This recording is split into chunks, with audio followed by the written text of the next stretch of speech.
En las sombras de las montañas andaluzas, donde el sol se hundía en un mar de olivos centenarios, se tejía una historia de poder, deseo y redención. Era el año 1890, en una España dividida entre la opulencia de los terratenientes y la miseria de los jornaleros. Alejandro de la Cruz, un hombre de 35 años, heredero de vastas haciendas en Sevilla, había pagado una fortuna por Isabela Moreno, una joven de 22 años cuya belleza era tan salvaje como los vientos del sur. Isabela, hija de un campesino arruinado por las deudas, había sido vendida en un mercado clandestino de Cádiz, donde las vidas se intercambiaban como mercancía. Alejandro, con sus ojos negros como la noche y una cicatriz que cruzaba su mejilla izquierda, herencia de un duelo por honor, la había elegido entre decenas.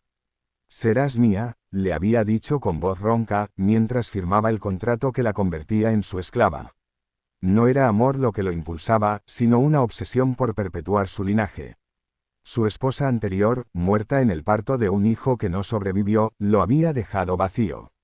Ahora, Isabela sería la vasija para sus herederos. La hacienda de los Cruz, llamada El Olivar Eterno, era un palacio de piedra blanca rodeado de viñedos y establos.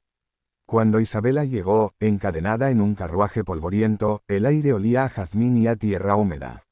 Sus manos temblaban mientras descendía, vestida con un harapo que apenas cubría su piel morena, curtida por el sol de los campos. Alejandro la esperaba en el patio central, flanqueado por sirvientes que bajaban la vista. «Bienvenida a tu nuevo hogar, Isabela», murmuró él, extendiendo una mano enguantada.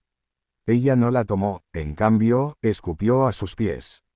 «No soy tu propiedad», replicó con voz firme, aunque el miedo le atenazaba el pecho. El río, una risa fría que resonó en las arcadas.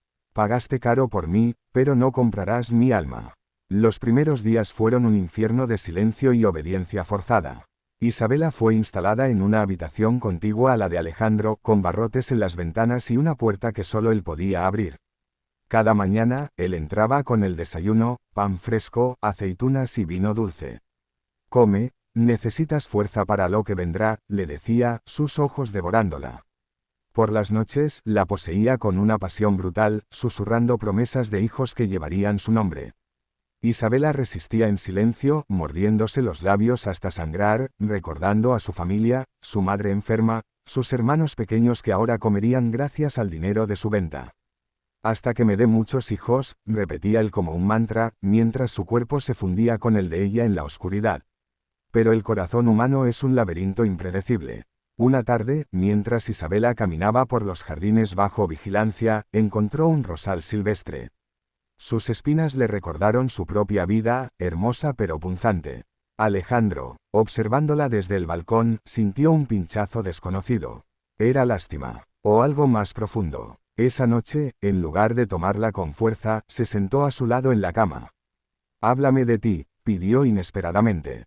Isabela, sorprendida, lo miró con desconfianza. «¿Por qué? Solo quieres mi cuerpo». Él suspiró, revelando por primera vez su vulnerabilidad. «Mi padre me enseñó que el poder lo es todo. Compré tu libertad porque temo morir solo, sin legado.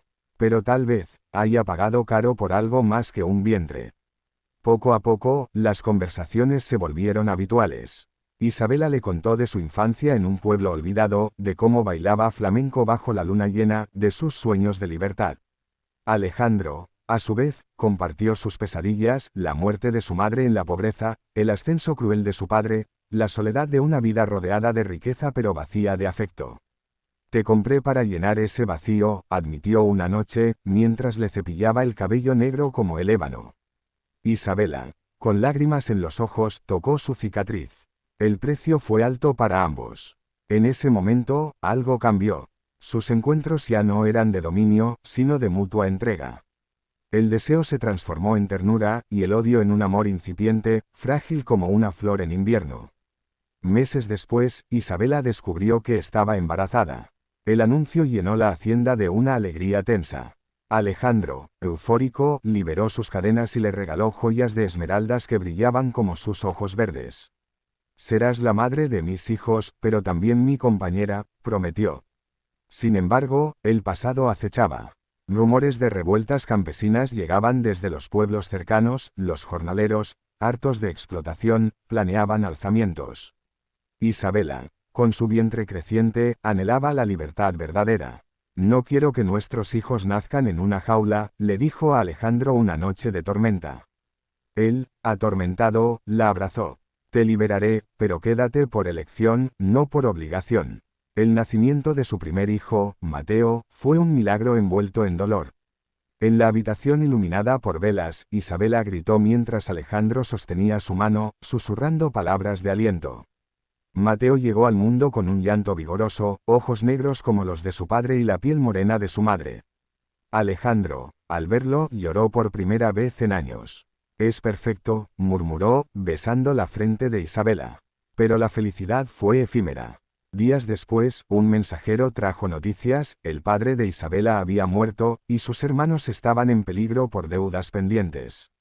Isabela, con Mateo en brazos, imploró a Alejandro, déjame ir a ayudarlos. Él, dividido entre el amor y el miedo a perderla, accedió. Ve, pero regresa. Eres libre ahora. Isabela partió al amanecer, cabalgando hacia su pueblo natal.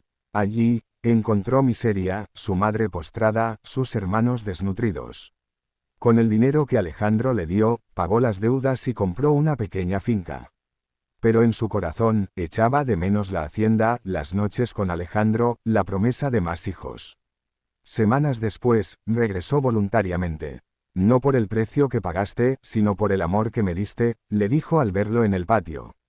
Alejandro, con lágrimas, la abrazó. Pagaste caro por mí, pero yo pagué con mi corazón. Los años siguientes fueron de transformación. Alejandro, influido por Isabela, reformó sus tierras, dio salarios justos a los jornaleros, liberó a otros siervos y convirtió la hacienda en un refugio para los oprimidos. Tuvieron más hijos, Sofía, una niña de rizos salvajes que bailaba como su madre, Javier, fuerte y noble como su padre, y Lucía, la menor, con una sonrisa que iluminaba todo. Cada nacimiento era una celebración, no una obligación. Isabela, ahora dueña de su destino, enseñaba a sus hijos sobre libertad y empatía. El verdadero poder no está en poseer, sino en amar, les decía. Sin embargo, el destino es caprichoso. En 1905, una plaga azotó los olivos, arruinando las cosechas. Alejandro, endeudado, enfrentó la ruina. Los acreedores, antiguos rivales, exigían pago a la hacienda. Isabela, recordando su propia venta, propuso una solución audaz, vender joyas y tierras menores para salvar lo esencial. Pero Alejandro, orgulloso, se negó al principio.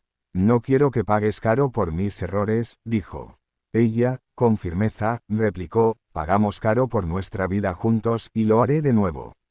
En medio de la crisis, un secreto del pasado emergió.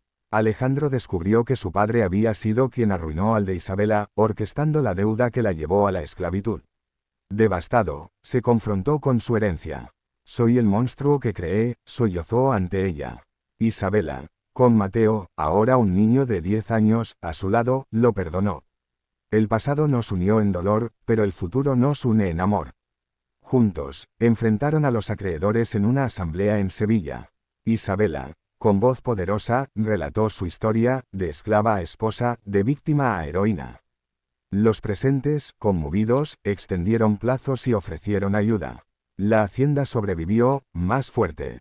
A medida que envejecían, Alejandro e Isabela paseaban por los olivares, mano en mano. Sus hijos crecían, Mateo se convirtió en un abogado defensor de los pobres, Sofía, en una bailarina famosa, Javier, en un agricultor innovador, Lucía, en una maestra. Pagaste caro por mí, le decía Isabela en las noches estrelladas. Y valió cada centavo, respondía él, besándola. Pero la vida, como un río, fluye hacia el mar. En 1920, Alejandro enfermó. En su lecho de muerte, rodeado de familia, tomó la mano de Isabela. Hasta que me dé muchos hijos, pero me diste más, una vida plena. Murió en paz, con una sonrisa. Isabela vivió otros 15 años, contando su historia a nietos y bisnietos. Murió en 1935, en los brazos de Mateo, susurrando, el amor libera. La hacienda pasó a generaciones, un testamento de redención. Su tumba, junto a la de Alejandro, bajo un rosal, lleva grabado, pagamos caro, pero ganamos eterno.